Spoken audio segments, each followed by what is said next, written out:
100% local. Tuesday Drive with Stephen. Good afternoon. Yeah, it's 25 to 6. This is Tuesday Drive. And as you're heading home, I'd like to ask you about the last holiday that you went. Was it somewhere local, perhaps down south to Ulladulla maybe, or maybe it was further south to Tasmania, or maybe it was completely the opposite direction towards the Gold Coast? And what was it about the holiday that gave you particular joy? The reason I'm asking all this is because my next guest spent time in East Africa and came across a group of children that I think would be fair to say changed her world in more ways than one. Bel Roach is from Milton and she joins me now. Good afternoon, Bel. Hey, how are you? I'm well, and look, thanks for joining us this afternoon. Thanks for having me. Oh, it's a pleasure. Hey, tell me about your trip in Uganda. Oh my gosh, where do I start? Okay, so we were over there guerrilla trekking. I have a little tour business myself. So I was over there doing some research. Myself, my hubby and my daughter and her fiancé. We were trekking away. We had a porter that helped us while we were trekking. Anyway, we met her later on that afternoon in the little village, and she was walking up to get her children from the school and asked us to come with her. So we were absolutely up for that opportunity to go and explore how, the locals do their bit. And, so we turned up there, and it wasn't actually her children. It's children that she has taken in and pretty much adopted that go to the orphanage there. So we were unexpected, guests.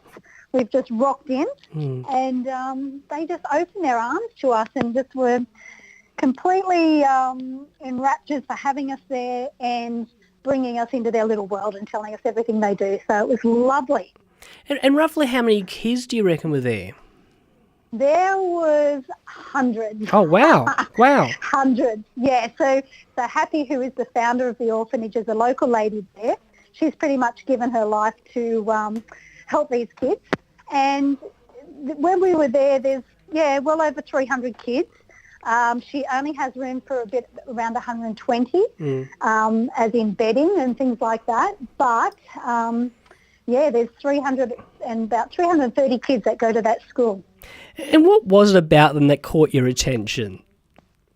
Wow. Well, to be honest, we just sat down and they started singing. Oh, gosh. And it was just, my body went into involuntary sobs. And like I mentioned to you earlier, it certainly wasn't through feeling sad for them. It was just completely uplifting joy.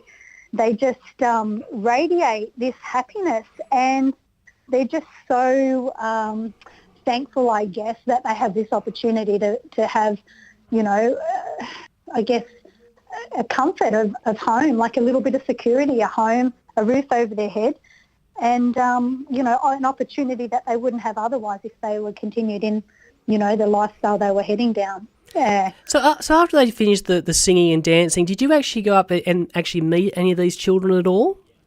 We met a lot of the children, 100%. And then, like I say, this is just one afternoon we've just happened across this, the orphanage. So the next morning I went back and spent another hour or so there with Happy and the kids, and just talking about their experiences and why they're there, and what her purpose is of doing what she does. So yeah. And can you give us a bit of an idea of some of the experiences that these kids have actually endured? Why are they there? Well, I guess a lot of them are orphans due to AIDS because they had. They've had the war, they've had a lot of people coming in from outside of their country, and AIDS was a really big epidemic that went through there. So a lot of them are orphaned by AIDS. There's also children that are just orphaned, whether the dad's not in their life and mum's passed away, or, the life expectancy is a lot lower over there than it is here. And they've also come from places where because of their, having no parents, they've either been on the street or been taken in by other family members, but a lot of them had also been used as house help with no opportunity to, better themselves through schooling and things like that.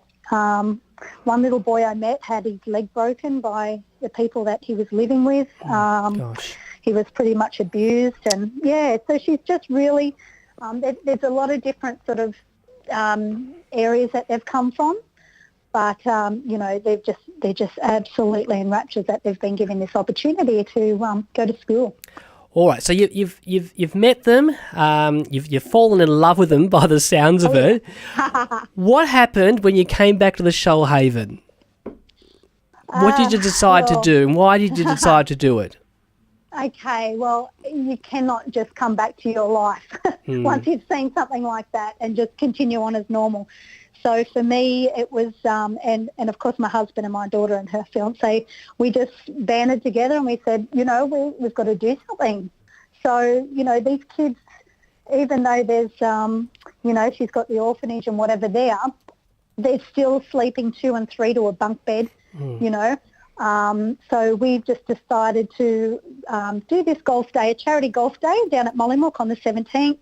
And the purpose of that is to raise as much funds as we can get to then go and finish off some of the boys' dorms, and also to give them at the moment they eat out in the environment. There's no shelter or anything, whether it's rain, hail, shine.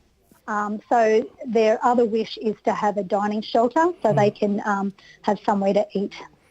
Now, Bel, this is the 17th of May, this charity day? Correct.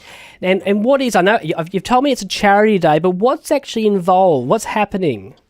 Okay, well, it's a golf charity day, so there's a heap of people teeing off playing golf. It's an Ambrose-style golf game where everyone's teeing off.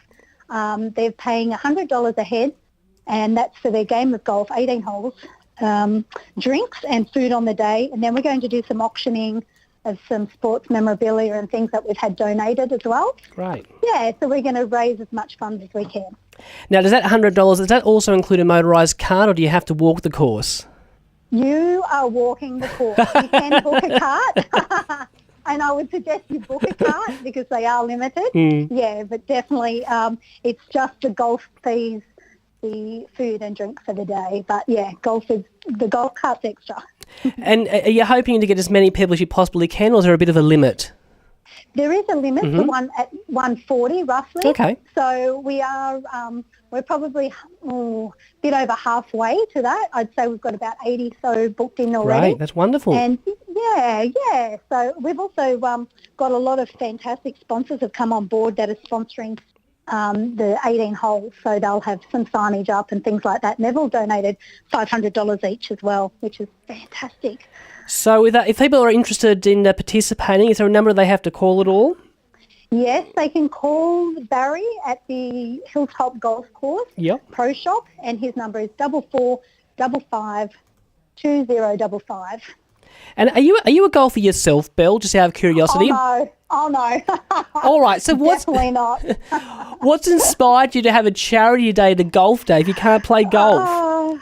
Well, or is it just a hit and giggle event?